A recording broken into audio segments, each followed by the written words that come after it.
Hello everyone, welcome to my channel. अगर channel का content अच्छा लगे तो लाइक करना और सब्सक्राइब करना। मैं इसी तरह के वीडियोस लाता रहूँगा। अब चलिए बात करते हैं हम लोग एनएमडीसी के बारे में। हम लोग एनएमडीसी में हम लोग ट्रेड करेंगे, स्विंग ट्रेडिंग करेंगे, कैश में डील करेंगे और एकदम रिस्क रिवॉर्ड को एकदम प्रॉपर ध्यान देते हुए रखेंगे कि हम लोग अच्छा खासा प्रॉफिट कमा सकें। चलिए अब बात करते हैं कि हमने ये स्टॉक चूज क्यों किया। क्योंकि एनएमडीसी के लिए एक बहुत बड़ी अच्छी न्यूज़ आ रही है। एनएमडीसी का जो स्टील है, जो नगरनार का इनका एक स्टील प्लांट है, अगर आप देखें तो उसका ये लोग डीमर्जर कर रहे हैं। एनएमडीसी एक गवर्नमेंट कंपनी है और अपना ये स्टील प्लांट के इनके लोकेशंस काफ़ी अच्छे हैं। तो जो private players like JSW steel and Tata steel ये सब जरूर इसमें अट्रैक्ट होंगे, स्टेक करेंगे। डीमर्जर की जहां तक की बात है, जो कि सितंबर एंड में कंप्लीट होने वाला था, उसकी मंजूरी आ गई है मिनिस्ट्री ऑफ कॉर्पोरेट अफेयर्स में और ये डीमर्जर होने वाला है। इसका ऑर्डर मिल चुका है। अब बस बात करना है कि कंपनी कब इसका डीमर्जर करेगी और उसका स्टेक सेल करेगी। जैसे कि हम लोग बात करते हैं स्टॉक मार्केट में, जब भी कोई कंपनी या गवर्नमेंट कंपनी का डीमर्जर होता है तो उस पर स्टॉक तुरंत बहुत अच्छी रिएक्ट करता है और काफ़ी अच्छा इसको बूस्ट मिलता है। तो इस हिसाब से इसका स्टॉक का वैल्यूएशन भी अच्छी खासी है और ये स्टॉक बहुत जल्दी रिएक्ट करेगा। बट कोई भी स्टॉक में एंट्री से पहले दो चीज़ बहुत ज़रूरी होती है कि हम लोग पहले उसके फंडामेंटल्स देखें और फंडामेंटल्स अच्छे हैं तो हम लोग उसमें टेक्निकल पैटर्न से ट्रेड कर सकते हैं कि हम लोग को राइट एंट्री राइट प्राइस पे मिले। अगर आप राइट प्राइस पे नहीं कर रहे हो तो कोई भी स्टॉक चाहे जितना अच्छा हो वो यूजलेस है। चलिए अब हम लोग एनएमडीसी के बारे में बात करते हैं। कुछ फंडामेंटल्स देखेंगे, फिर हम लोग तुरंत टेक्निकल पैटर्न पे देख चल जाएंगे कि हम लोग किस टाइम पे एंट्री करना है, किस टाइम पे एग्जिट करना है, क्योंकि फंडामेंटल बहुत ज़रूरी होते हैं कोई भी कंपनी के। आप इसको लर्निंग पर्पज से देखो और ट्राई करो उसमें सीखने का। मेरे को जो आता है मैं उसको शेयर करूंगा। तो बात किया जाए एनएमडीसी के मार्केट कैप का, तो 40,000 का मार्केट कैप है, जो कि काफ़ी अच्छा खासा मार्केट कैप है। इनका स्टॉक पीई जो है 5.15 का है, जो कि काफ़ी अच्छा है। इंडस्ट्री के हिसाब से काफ़ी इनका स्टॉक पीई कम है। कोई भी स्टॉक है जितना उसका स्टॉक पीई कम रहेगा उतना उसका अच्छा होता है। अब हम लोग बात करेंगे आरओसी और आरओई के। आरओसी होता है रिटर्न ऑन कैपिटल एम्प्लॉयड और कोई भी कंपनी के लिए बहुत काफ़ी ज़रूरी होता है। सीधा साधा अगर सिंपल सा बताओ, इसका सीधा सिंपल सा मतलब है कि कंपनी के पास जितना ही पैसा आ रहा है उस पैसे को कंपनी कैसे यूज़ करे, उस पैसे पे कितना रिटर्न ले रही है। तो जो कि इनका 37% का, जो कि बहुत ही अच्छा है।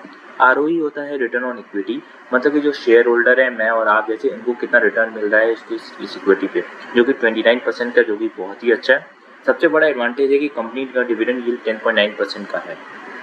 इस साल का इनका इस ईयरली हाई इस स्टॉक का 175 रुपीज़ है और इसका लो 99.6 रुपीज़ है।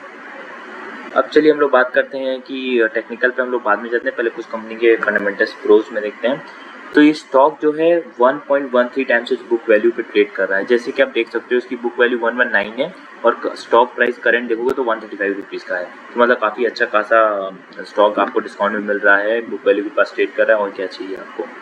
गुड डिविडेंड यील्ड ऑफ 10.9% का है और कंपनी गुड क्वार्टर एक्सपेक्ट कर रही है, जो कि बहुत ही सही बात है क्योंकि वैसे भी इनके डीमर्जर की न्यूज़ आने तो ऑब्वियसली गुड क्वार्टर होगा ही।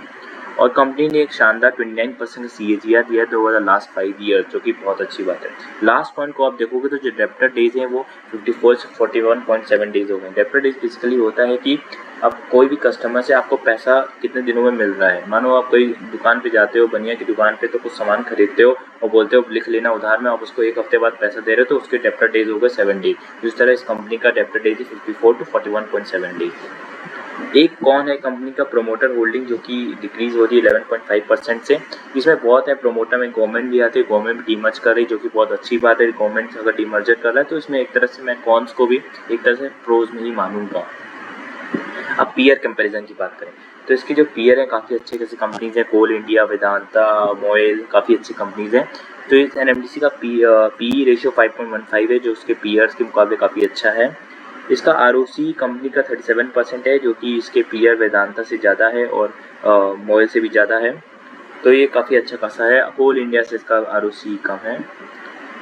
अब हम लोग बात करते हैं प्रॉफिट एंड लॉस स्टेटमेंट पे। तो कंपनी का अगर आप बात करो तो देखोगे, अगर ध्यान दो तो आपका जो मार्च 2020 क्वार्टर से आपका इसका हर साल इसका ऑपरेटिंग प्रॉफिट बढ़ा है। मार्च 2020 क्वार्टर में बढ़ा, मार्च 2021 क्वार्टर में बढ़ा, मार्च 2022 क्वार्टर में, मतलब कि इसका नेक्स्ट मार्च क्वार्टर उसमें काफ़ी अच्छा प्रॉफिट ग्रोथ हम लोग देखेंगे। तो ये बहुत अच्छी न्यूज़ है।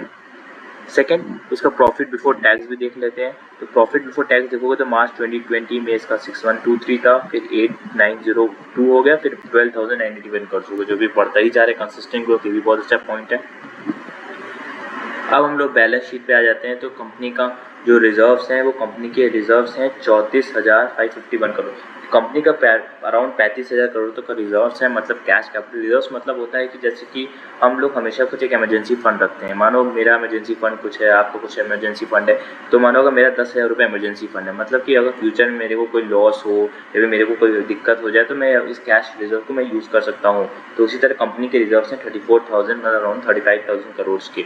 इनकी बोरोइंग काफ़ी कम है, 3500 करोड़ का बोरोइंग है, जो काफ़ी अच्छा खासा है। तो मतलब कंपनी एक तरह से डेट फ्री भी कंपनी कह सकते हो और अच्छा खासा रिजर्व लेके चल रही है कंपनी, तो कोई दिक्कत नहीं। एसेट भी इनकी खासी अच्छे 45 करोड़ के एसेट्स हैं, काफ़ी अच्छे 45,000 करोड़ के एसेट्स हैं। Cash flow from operating activity, मतलब इनके ऑपरेशन से कैसा कैश फ्लो है, जो कि अच्छा खासा मार्च 2020 से मार्च 2021 में कैश फ्लो इनका ट्रिपल हो गया है ऑलमोस्ट, जो कि बहुत ही ग्रेट न्यूज़ है। इन्वेस्टिंग एक्टिविटी से थोड़ा इनका ऑब्वियसली थोड़ा डिक्रीज हुआ है इन्वेस्टिंग इनका, फाइनेंशियल भी उतना अच्छा नहीं है, but net cash flow 325 crore का नेगेटिव आया है, बट ऑब्वियसली अच्छे क्वार्टर में, अगले क्वार्टर में इनका कैश फ्लो पॉजिटिव आने वाला है। अब हम लोग ज़्यादा टाइम वेस्ट करते हुए नहीं, अब ट्रेडिंग पे आ जाते हैं, टेक्निकल पे देखते हैं। हम लोग बेसिकली इस स्टॉक में स्विंग ट्रेडिंग करेंगे। स्विंग ट्रेडिंग मतलब कि हम लोग कैश यूज़ करेंगे, कैश में डील करेंगे, कोई लोन वोन का चक्कर नहीं रखना है हम लोग को, कैश में डील करके कैश में करेंगे और देखना है कि राइट एंट्री कौन सा, राइट एग्जिट कौन सा है। अब मैं अगर अपना पर्सनल बताऊं तो मैंने इस स्टॉक में इस ब्रेकआउट के बाद एंट्री लिया है, यानी मेरा कुछ एंट्री था 113 रुपीज़ का मेरा एंट्री था। अब उस रेट से मेरे को अभी तक इस स्टॉक में अराउंड 16-17 का गेन हो रहा था। हाँ, अराउंड इसमें 16% मेरे को गेन हो रहा है अभी का अच्छा खासा, तो ठीक है। लेकिन अब मेरी बात है, मैं होल्ड करूँगा कि सेल करूँगा, तो मैं इसको बिल्कुल होल्ड करूँगा। अब बात करते हैं कि इसमें कोई फ्रेश एंट्री ले सकते हैं कि नहीं। हाँ, उस पर अगर बात करें तो ये कंपनी का एक अपनी जो टेक्निकल पैटर्न में अगर देखा जाए 1 ईयर का मैं देखता हूँ, तो ये chart he cup with handle एक पैटर्न बना रहा है। कप विथ हैंडल से इसका पैटर्न निकल रहा था मेरे को अराउंड 45% का, ऑलमोस्ट उससे ज़्यादा ही 45% का निकल रहा था। और एक अभी काफ़ी कितना बचा हुआ है अगर देखा जाए इसमें, तो इसमें अभी भी इसमें मेरे को 20% का अपसाइड दिखता है, जो कि मेरा फर्स्ट टारगेट हो जाएगा 162 का। अब हम लोग रिस्क रिवॉर्ड देख लेते हैं। तो ये मूविंग एवरेज 200 डे का मूविंग एवरेज है, तो मैं इसको स्टॉप लॉस मान के इसमें मतलब कि मैं 133 रुपीज़ का स्टॉप लॉस लूँगा और मैं इसको होल्ड करूँगा। अगर 133 के नीचे गया तो मैं एग्जिट कर जाऊँगा। आप फ्रेश बाई बिल्कुल ले सकते हो, देख लो, आप इस समय ले लो, फ्रेश बाई कर सकते हो, क्योंकि कंपनी के पॉजिटिव न्यूज़ आ रहे हैं, क्वार्टर भी अच्छा है, तो आराम से फ्रेश बाई करो।